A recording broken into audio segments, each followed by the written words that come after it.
Живи, загинати и повредени, речиси сите гости од Пулс на кобната вечер биле заглавени во ходникот, тоалетот и билетарата. Телата на загинатите биле испреплетени, пожарникарите успеале да спасат и тројца што биле заглавени во тоалетот. Другите врескале за помош да излезат од дискотеката.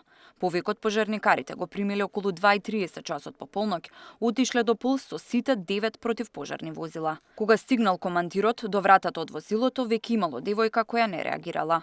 Пристапивме да ја реанимираме бидејќи беше во безсознание. Прво почнавме со вештачко дишење и пумпање на градниот кош.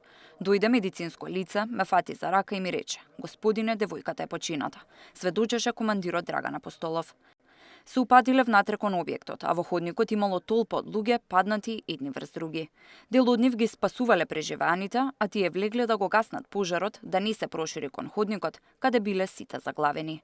Но во дискотеката видели 3 тела кои што веќе биле изгорени. После тој ходник пред мене имаше 2 изгорени лица кои ги зафатил огнот, пеплосани. Едното беше седнато на земја, изгорено се држеше за високата маса, другото лице лежеше до него. Од десната страна имаше уште едно лице, телото му беше изгорено, со рацете нагоре, кажа во потресното сведоштво Апостолов. Пожарот го гаснеле до кај 4:30 часот наутро. Командирот видел дека има ознака за ПП апарат, меѓутоа тој бил без вентил и не можеле да го употребат.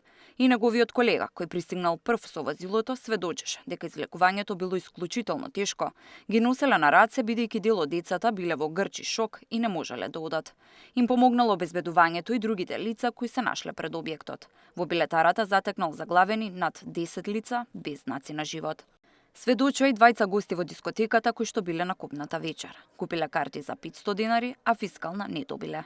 И 2 кажаа дека објектот бил реновиран, претходно имало тераси во внатрешниот дел, а по реновирањето плафонот бил спуштен. И Сара и Бранислав биле хоспитализирани. Се согласија кривично да ги гонат обвинетите. Мајката на загинатиот Тома Златков посочи дека имаат сознанија според кој братот на сопственикот на Пулс во притвор има телефон со кој влие врз исказите на сведоците. Надлежните служби да ја проверат оваа информација и детално да го проверат телефонот и комуникациите кои се остварени преку овој телефон.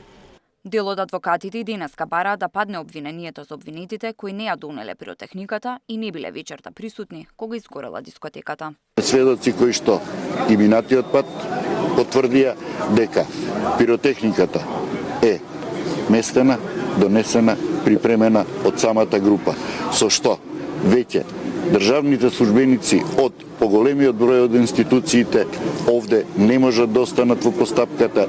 Одбраната тврдеше дека обвинителството влие врз изјавите на сведоците, додека пак родителите сметаат дека токму адвокатите ги заплашуваат сведоците. Тамара Дичевска, Сител телевизија.